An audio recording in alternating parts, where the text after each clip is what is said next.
Okay, so now we're going to begin every V-stitch round from here on out, just like this. So you're going to chain 4, and you're going to look between these bobbles. Your stitch is already pretty well coming from the area that you're going to put your next double crochet in. You're going to be crocheting through this hole here and over the top of your bobbles. So this kind of squishes it down so that it's more, I guess, bouffant. So you're going to double crochet into that space there. All right, and so looking at all of your bobbles here, you are going to go into this space between each V-stitch in round 3.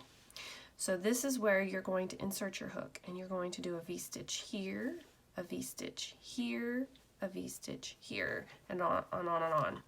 So you're going to start with your V-stitch here, and like I said, I crochet these V-stitches a little more tightly because I don't want the lining of the bag to show through when I'm done.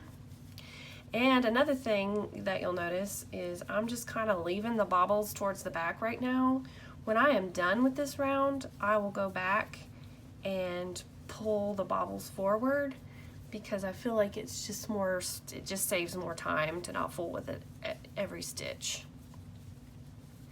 So I am going to do V-stitches all the way around in the space between the V-stitches in round 3. So you're squishing the bobbles down. This is, I believe she calls it the mosaic bobble stitch. She's got some really great tutorials. I'm glad I stumbled upon this one. All right, so I'll meet you at the end of this round. Okay, so here I am at the end of round 5, which was my second round of V-stitches. And like I said, I just kind of ignored these before, so now I'm going to go back and pop each puff through the little window there. That way they're on the correct side of the bag and not towards the back.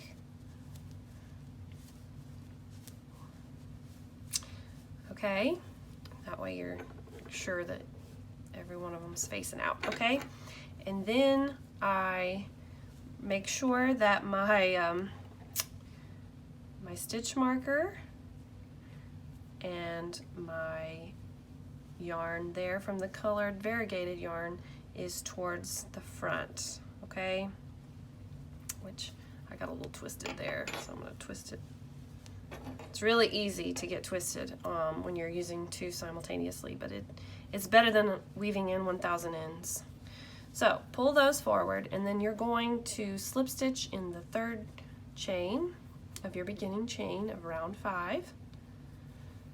Slip stitch, and then you're going to take your stitch marker out of the top of your puff and put it in the top of your solid. All right, then I'm going to switch them to where my working yarn is to my left if you're right-handed like me, and your other yarn is to the right. All right, actually I'm going to go through this V-stitch here and bring that loop forward instead of through that hole. I should have done that instead, I'm sorry. So here I am, grabbing this loop, and then you're basically going to be making a puff right here. So chain 1, and then you're going to do your bobble stitch in that first bobble. Make sure you're not, getting this here. Excuse me, I'm sorry, I'm not very good at videoing. Make sure you're not getting the linen, the solid. Make sure it's to the right. You're not crocheting over the top of it because that'll cause you problems. So remember, the puff or the bobble stitch is yarn over, draw up a loop, yarn over, go through 2, 5 times. And you should end up with 6 loops on your hook. So if you're in doubt, 1, 2, 3, 4, 5, 6, yarn over, go through all, push it to the side, and in the same loop there, single crochet. That's what makes it really pop out. And so you're going to do a bobble in the top of every V-stitch that you just made on your last round. So it's going to kind of go in between the two bobbles in the two rounds below. So we're going to make a bobble in this chain one space of the V-stitch.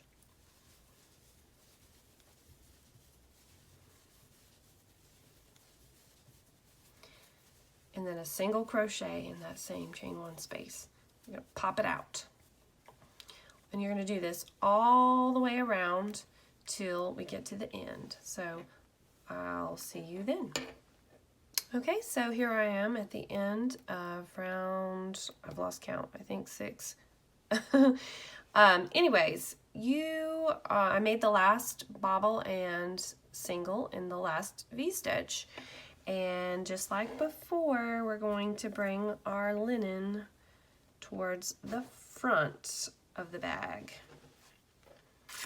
so that we don't accidentally lose it.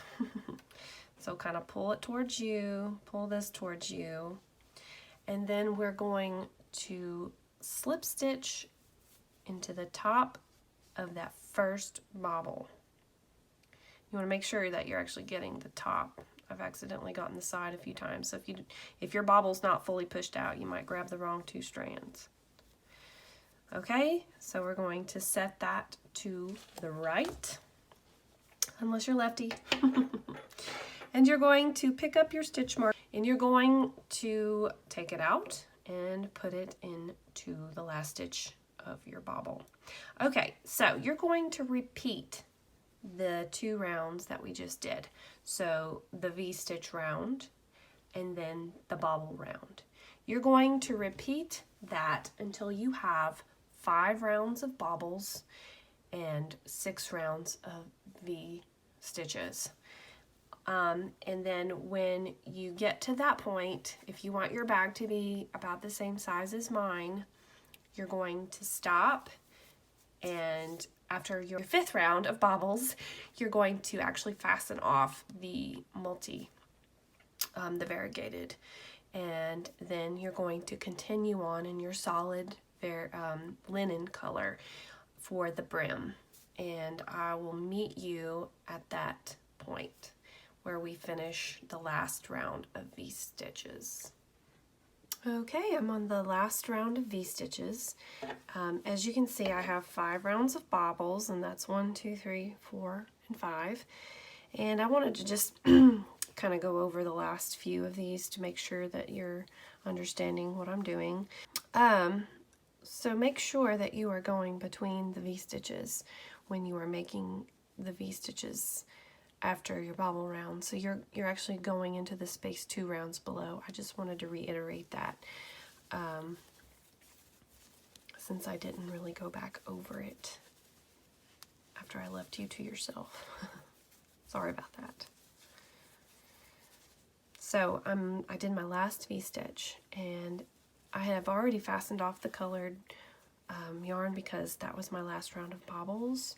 So now, realistically, you could have done your brim in the colored yarn, but I think it's classier to do it in the color of the bag.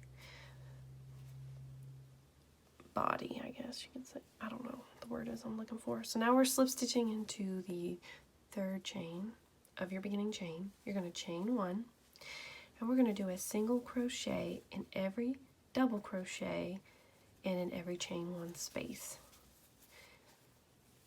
And you should have, if you're following my pattern exactly, you should have 48 single crochets by the time you're done with this first round here of the brim. It's real important that you count and make sure that you didn't accidentally decrease. When I go to the next round, I will be going down a whole millimeter in hook size, and the reason that I do that is to kind of make more of a distinction between the body of the bag and the brim. You don't technically have to do as many rounds of the brim as I do.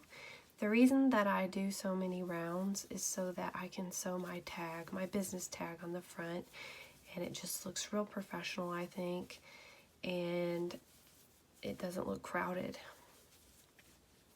In my puff stitch bag pattern, if you're familiar with that, you don't really have to because you can sew it directly onto the bag.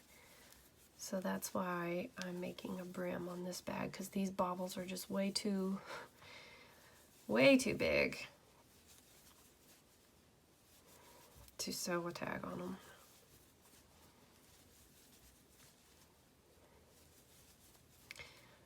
And I hope that you still have your stitch marker handy, because we are not going to join at the end of these brim rounds, and the reason that I don't is because I think it just looks more finished.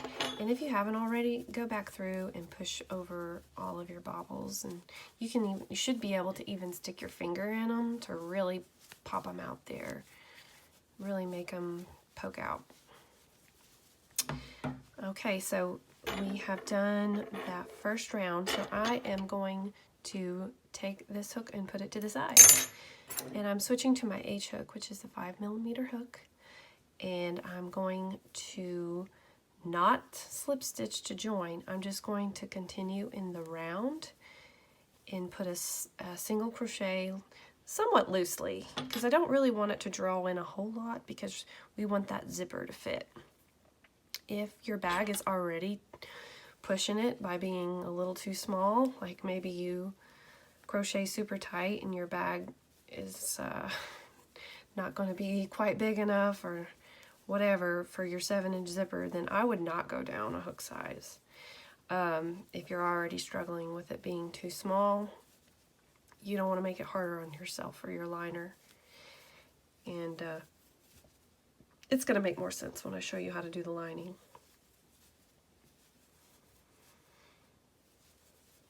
So I'm going to stop the video so they're not just watching me crochet.